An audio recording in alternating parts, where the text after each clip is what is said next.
So that's what it sounded like. Now I just want to play it again with certain things highlighted because it's easy to lose it in the crowd. It starts with a man shouting "F the media," and again, everyone you see here, that could be your neighbor, they could teach your kids science, they could be in your carpool, they could be saying prayers next to you in church.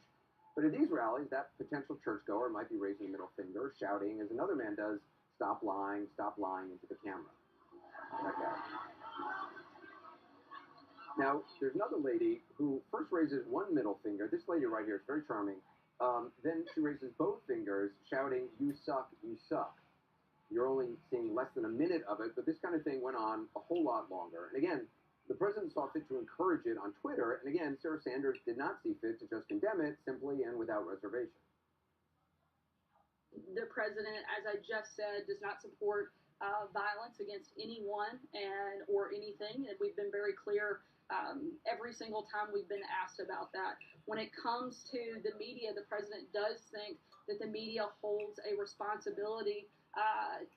We fully support a free press, but there also comes a high level of responsibility with that. The media routinely reports on classified information and government secrets that put lives in danger and risk valuable national security tools. This has happened both in our administration and in past administrations. One of the worst cases was the reporting on the U.S. ability to listen to Osama bin Laden's satellite phone in the late 90s. Because of that reporting, he stopped using that phone and the country lost valuable intelligence. So as for the last part of what you just said there, the bit about reporting accurately and fairly, yes, certainly people in the media get things wrong. I've gotten things wrong, not often, but we do. And when that happens, we correct it, sometimes within seconds or minutes, as fast as we can. The same cannot be said of Sarah Sanders or the president or others in the White House. Keep it honest, though the example Sarah Sanders mentioned there about Osama bin Laden and the phone, that's actually not true. The Washington Post fact-checkers ran it all down 13 years ago. By the time the story Sarah Sanders was apparently referring to ran in September of 1998, bin Laden had apparently already stopped using his satellite phone. In fact, CNN's Peter Bergen, who's reported extensively on this, as early as 1997, met with bin Laden.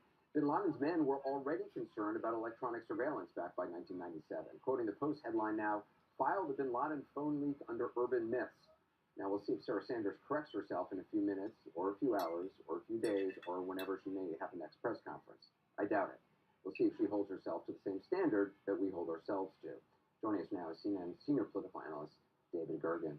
I mean, I always try to use the example if the president was a Democrat and you had a Democratic president encouraging people at rallies to scream at reporters, yes, reporters would be outraged about it. I mean, if they were screaming at Fox News, get off the air, and when anybody does that, that's abhorrent. Yeah, I agree. There are some reporters of other networks who are coming to the defense of CNN on this, and Jim Acosta in particular.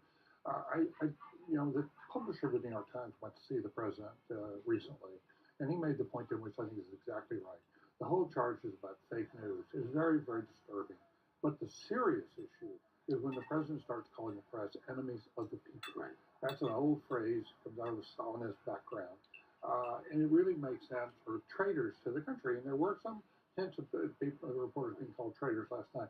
And if you put that together, the enemies of the people together, along with a rally, which has a mob quality to it, and then along with a culture of gun violence, that's a very combustible mix. Well, also, Sarah Sanders then, talking about enemies of the people, traitors, right. She's talking about revealing classified information. I mean, there are so many examples of reporters holding back on reporting things at the request of intelligence agencies so that sources and methods are protected or lives are not in danger or operation actually put in risk. I've been involved in many occasions when the head of the CIA or someone, they say the Secretary of Defense or the President himself might call a publisher and say, would you please withhold this? Right. And because here's what's at stake. When we had our hostages in Iran, for those 400 plus days, no leaks. They were protected the whole time by press who knew they were in there, but didn't want to endanger their lives. So we have a president, when he comes in, takes an oath to protect the constitutional rights of all Americans. And what this president and this White House seem to not to accept is that that's their responsibility at these rallies to ensure that a free press can exercise their day-to-day It's also so work. important because, the president has spoken about the importance of the Second Amendment many times. You expect the president, and again, I know Donald Trump is a rule breaker, and that's why he got elected, and people want to see things shaken up. But you do expect the president to defend the Constitution of the United States and to explain the intricacies of the Constitution and the sometimes uncomfortable difficulties that the Constitution, enforces on the country. And that's not something this president has done or really seems willing to do in any way. I'm afraid not. It's as if he's read parts of the Constitution, like the Second Amendment, but is not terribly familiar with the history of other parts of it, like the First Amendment. But I will tell you this, Anderson. What we saw last night is what we saw frequently in Sarah Palin rallies way back when, in the early part of it. And John McCain, who was her running mate and the presidential nominee, went to those rallies and said, "Stop it! Let's end this." That's the president's responsibility. And unless he stops this soon, I will tell you, if there is violence against any reporter that's tied to this, the blood is going to be on his hands. I mean, it seems, one doesn't want to predict anything, but the idea of violence occurring, somebody who's disturbed, being motivated by this, rightly or wrongly, in their, certainly in their mind, they would be right. But even if it's not what the president said, just this kind of a mob atmosphere, violence, it doesn't take much. It doesn't take much, and now we get this new element of the QAnon, and which we're reporting on.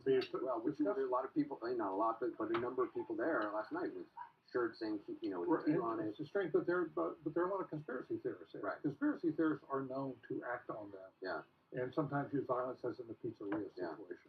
David Gergen, appreciate it. Thank you very much. Day 2 of the Paul Manafort trial. Prosecutors at the urging of the judge are speaking through their case. There was a lot of testimony about what the government says was Paul Manafort's lavish lifestyle, including details in that $15,000 ostrich jacket. The latest from the